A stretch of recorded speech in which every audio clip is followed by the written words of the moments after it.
if at some point you realize that a program is taking off and there's not enough, or it's going to become more expensive to use external party or resources, then you sort of make the case for having an internal full-time person. Welcome back to another installment of the Next Gen Case Study Series. On today's episode, we have Kareem Azees, who is the head of marketing at ResQ, a company focused on simplifying repair and maintenance processes for the restaurant industry.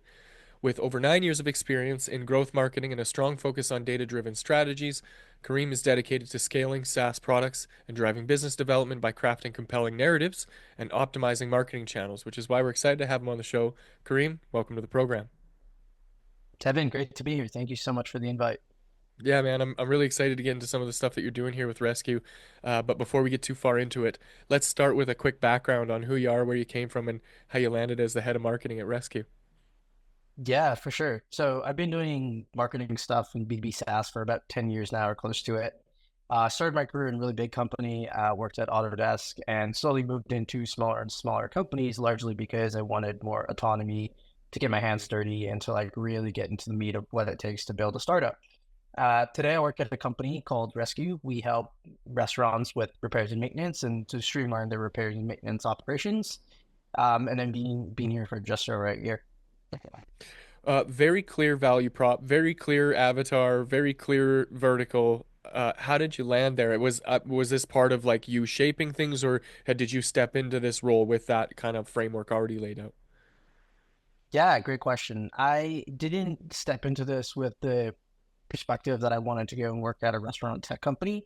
In many ways, I see us being much more than a restaurant tech company. I've actually shaped my career around being in B2B SaaS. And the reason that I did that is sort of early on in my career, I had kind of like looked at different pathways to go into different industries and in different kinds of business models. And I landed on the fact that B2B SaaS, a sort of consistent set of metrics reporting the way they grow are very, very similar across the different types of companies.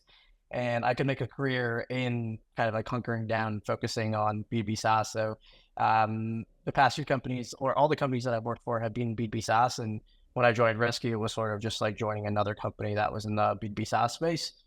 Just so happened that they're in the facility management and restaurant management industry.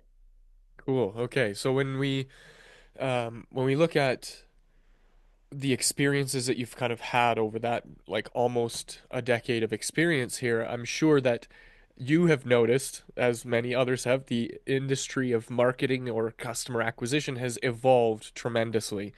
The landscape that it was 10 years ago online with funnels and websites and things like that, finding your new business or having new business find you seemed like a pretty simple thing. And then fast forward into this new era that we're in where there's AI and other technologies and automations and less human involvement in that initial decision making process.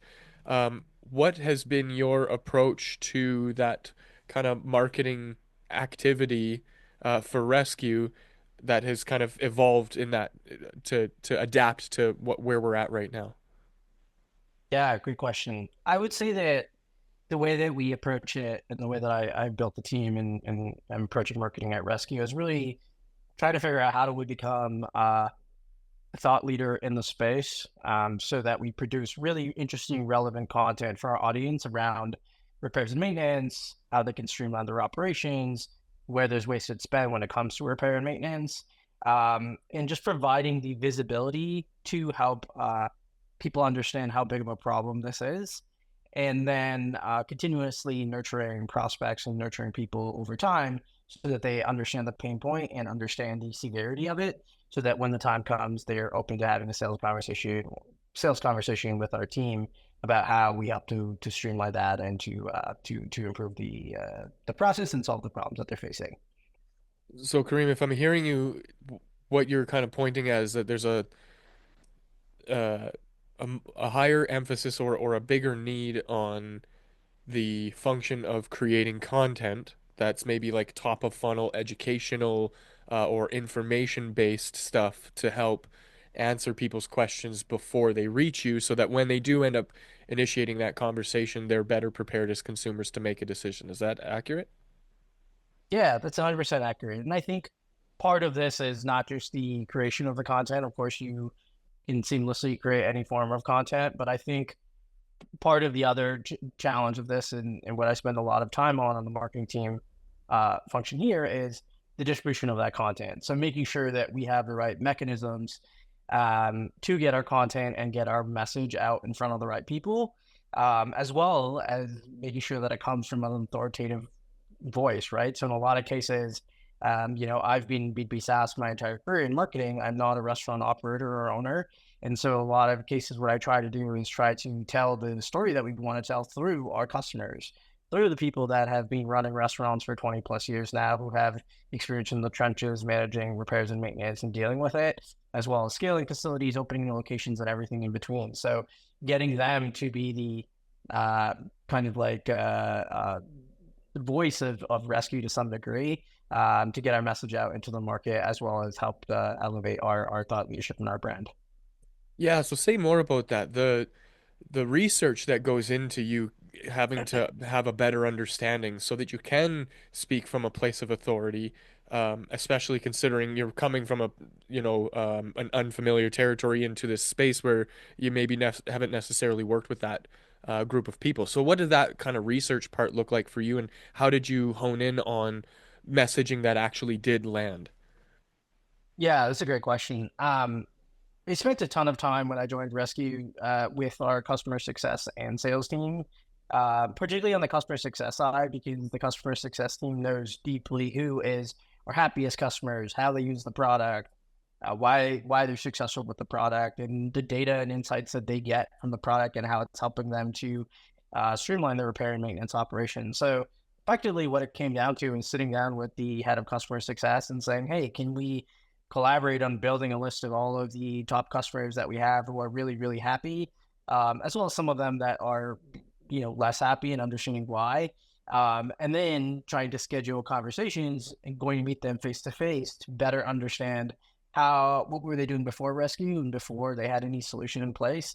And then after the fact, after implementing a solution, how did their life change? What did it help them do? And what are the tangible examples about how they were able to improve their business as a result of it?" And so these common questions, common pain points, common experiences, they all kind of form the backbone of the content or fuel or inspire the content. So what kind of content do you make now from here? Is this like blog posts? Are you guys doing videos? Do you do those short kind of infographic type things? How did it lend to content that was actually useful? Yes, great question. So we have sort of three avenues to get our content out in front of the right people. The first avenue is we publish it in a biweekly newsletter that we send out to prospects and customers. We try to get information out on an ongoing basis, as well as keep people highlighted about what's going on in the industry, what's going on in the world, as well as some of the voice of restaurant operators and what they hear and what they say, and how ResQ has helped them. So that's one channel. Another channel that we leverage very frequently is um, events. And events might not be, a traditional one in a sense of like where you think content is distributed, but there's a lot of weight to going to an event and talking about or having our team talk about some of the insights that we've gotten from our data and distilling that out to the industry. The other thing that we're doing more recently that we're testing with events is actually paying for a customer to come and get on stage for 15 minutes with someone from our team to talk about their experience with the product, talk about the challenges that they face and the problems that they faced, and how the solution that we have has alleviated some of those problems. Um, so a good example of that is being able to, have a customer go on stage and talk about how they were able to streamline a process and set up mechanisms to improve their restaurant as a result of having better data around how often an air fryer breaks down, or a piece of equipment breaks down, or a deep fryer breaks down, and being able to understand why that deep fryer is breaking or something of that extent, and then actually talking to an audience about what they did to solve that problem using the insights and analytics that they got from our solution. Those would be two big channels, and then the third channel that we spend a lot of time on as well as just educating our audience through social media. So making sure that we're publishing on social media, particularly on LinkedIn, getting our content out in front of the right people whenever we publish, and then continue to do so on a consistent basis so that people begin to follow our brand, follow the content that we publish, and we get that message out there. That's really powerful, creating these multi-channel kind of pipelines into the business through um, the education and the testimonials. I love this idea of bringing an actual client on stage to have them give the rest of the audience a voice. I think that that's such a relatable strategy to really get people to buy in or enroll in this idea that, oh, hey, there are other people that are actually using this thing, and there is something that's useful to be had in using it. So that's really powerful. So what about other things? Because a couple of things I haven't heard you really mention are referrals and outbound kind of strategies or marketing. Did you guys initially do any of that type of stuff, or are you deploying, referral programs or things like that right now, or is that something maybe you're exploring for the future? Yeah, for sure. Referrals come in naturally and organically in our business. They largely come through, customers who have a really great experience. The restaurant community is somewhat niche within the local confinements that they have. And what ends up happening is a restaurant operator might be talking to another restaurant operator when they mention rescue, and then that person will come inbound. That's generally what happens. That's what we see. We do have a compensation or a comp model around referrals. So we incentivize operators to refer other people, but in a lot of cases, we found that they don't actually care too much about the compensation. They care more about like making sure that they are referring a solution that is valuable to the rest other restaurant operators about how they can improve their operations and so forth.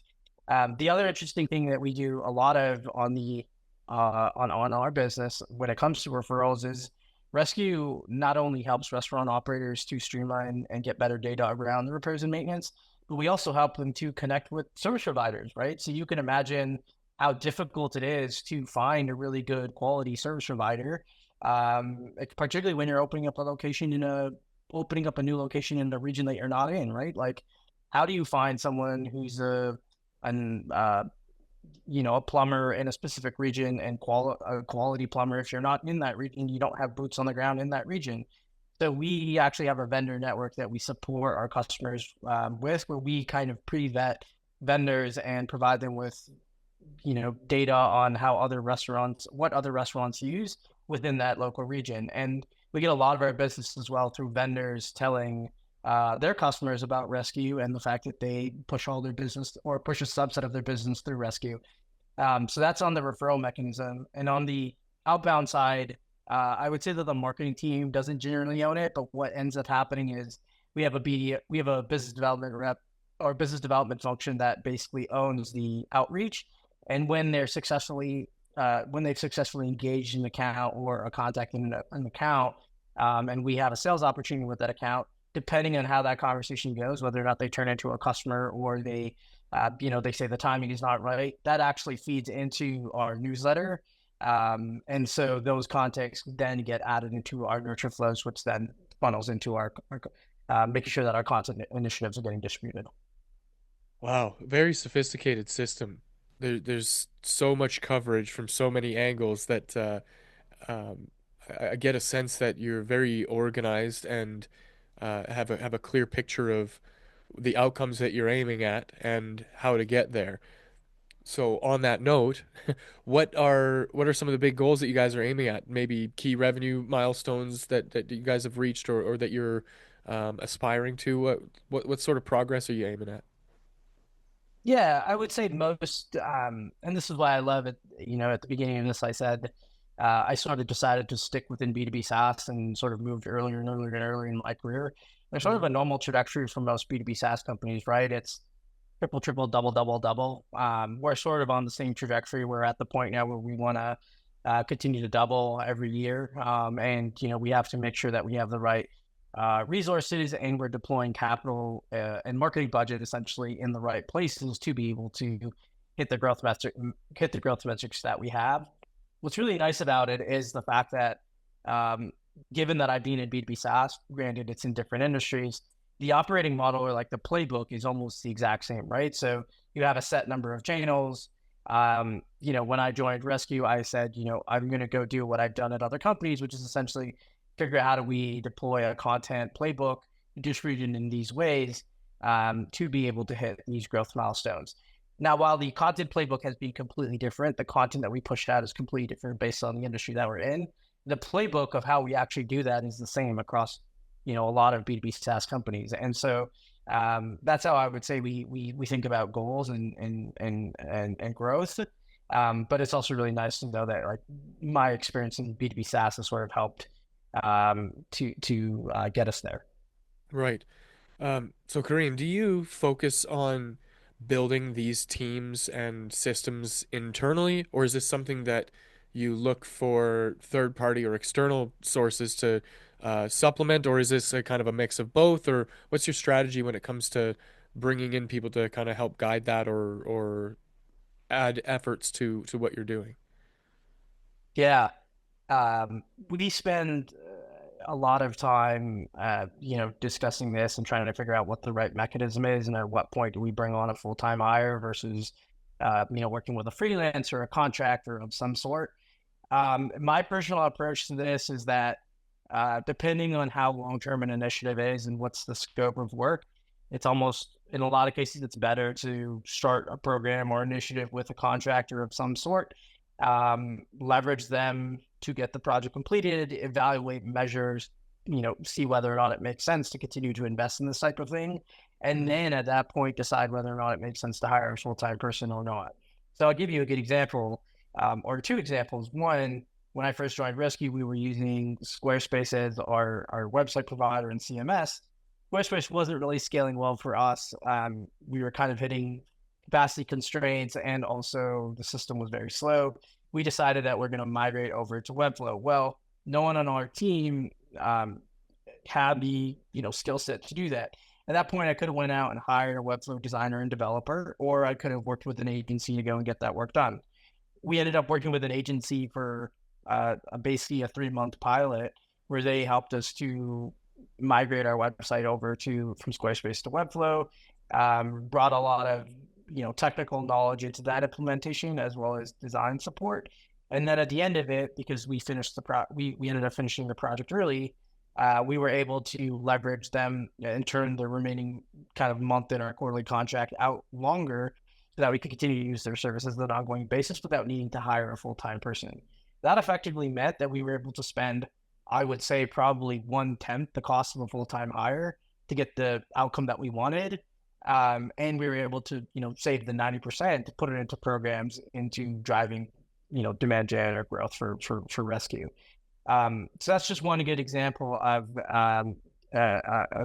this.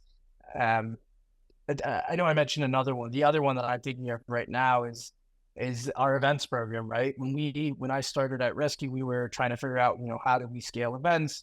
How many events do we need to go to in a specific year? And is events a good channel for us? We did a couple events by ourselves over the course of time, and at a certain point, we realized, we're going to be going to 20 plus events a year.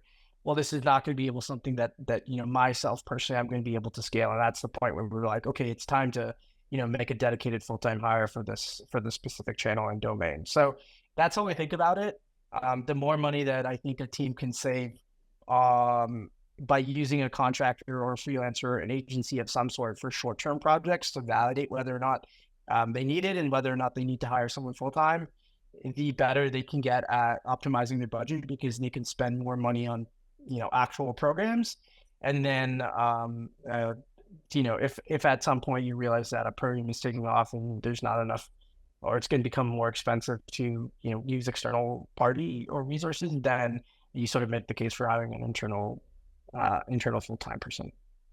Yeah, so what I'm hearing is that there's a time and a place for everything, and you just have to be aware of that and then look for the key metrics to make that decision. So, in your experience, what has been some of the things that you use to kind of measure whether or not it's a good idea to do that? And then when you do make the decision to either go internal or external, how do you kind of keep an eye on the pulse of that to see whether or not it's working? Yeah, what I like to do is track everything through from, if we're running a campaign on a specific channel, um, how many leads did we get? How did those leads convert into meetings? How many meetings turned into sales, true sales opportunities, qualified sales opportunity, and how many of those sales opportunities closed? At a certain point, you can get some, quantifiable metrics around that channel or campaign on a specific channel to understand whether or not it's working. But then what you can also do is you can you can have conversations. You can sit on to the sales conversations to understand how the conversations are going, what the quality is, and whatever else. And then at that point, you make a better decision as to should we double down on this or should we not double down on this. Effectively, this what this means for me is really being very analytical of, if we spent money on a specific program, should we continue to double down on that program, and are we getting an ROI on that program? If we Mm, are, at what point does it make sense to bring in a full time hire or work with an external consultancy to help us to optimize it? But it really comes down to doing the groundwork in the early days, especially, people like to think is like ahead of marketing. You're not going to do, any tactical level execution work yourself, but I spend, probably 50% of my time on execution work. And then at some point, once we get it to the point where we're like, well, this can scale, we probably need another resource. That's when that's when I make the call to hire someone, or depending on the scope, hire an agency or a freelancer of some sort. right, makes sense. So when it comes to um, the technology and the tools and things that you guys are leveraging. I know that there has been this kind of evolution over the last couple of years with the advent of GPT and a few other really great AI tools and things like that. How much of this stuff are you guys leveraging? Are you, in the mud kind of playing around with it, or are you more cautious and standing on the sidelines just kind of watching it play out right now? Where are you at with that? I am a huge proponent of it. I think that leveraging AI in different ways can help you to, streamline processes, move faster, do things that used to be done manually much quicker. I'm also a huge proponent of trying out new tools to see whether or not they can do the exact same thing or do something similar better than what we're using today and be cheaper. Partially because I am a huge proponent of, at a startup, you have a finite program, you have a finite budget, and you need to maximize the ROI on that budget. If you can spend less on tools, that means you can spend more on programs. It means you can spend more on going to events. It means you can spend more on paid advertising periods. It means you can spend more on, you know, developing content or whatever else. So I think that I'm a huge proponent of trying out new solutions and systems to be able to spend more money and allocate more budget on programs. A couple of good examples of things that we're doing today is, for example, win loss analysis. We take all of the data inside of our Salesforce instance, instead of manually plugging it into a spreadsheet and sorting it and analyzing it that way. We literally just feed it into Claude, and we ask our buddy Claude, like, hey, give me the top reasons that we lost deals this quarter. How does that compare to last quarter?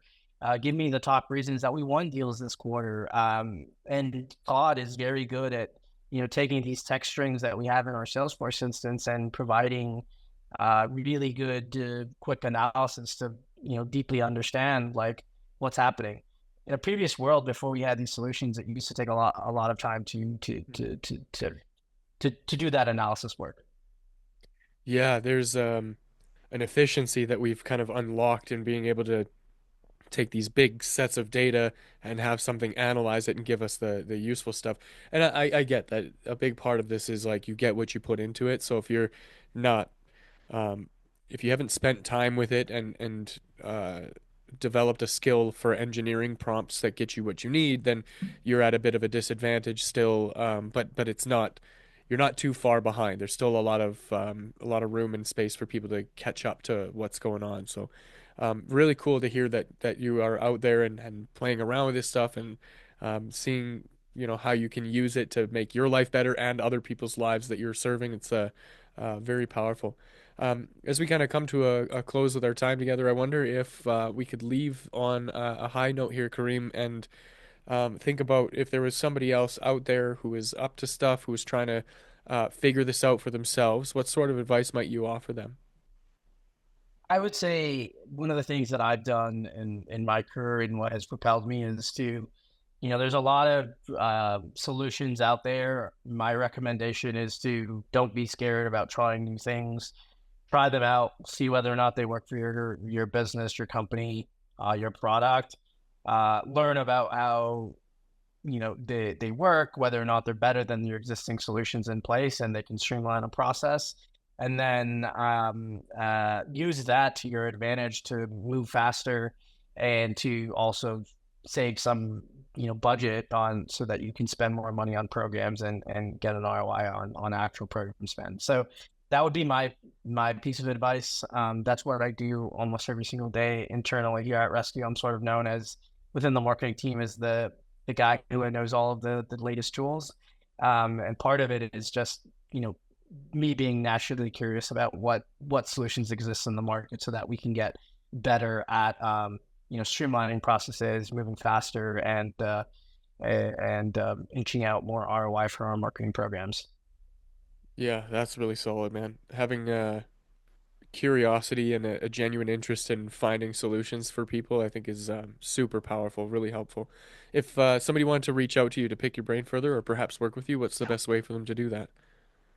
Yeah, the best way would be either LinkedIn or email. You could search me on LinkedIn, Kareem. My last name's Azeez, Azees, or you can email me directly, kareem.azeez@gmail.com, first name dot last name at gmail.com. Fairly simple. Beautiful. We'll make sure to link to that in the show notes for anybody watching or listening so they can find you a little bit easier. And on that note, if you wanted to reach out to me and my team for any of your marketing or AI needs, you can visit nextgengrowth.com. Otherwise, that's it for this episode. Thanks for joining us for this conversation, and I will see you in the next.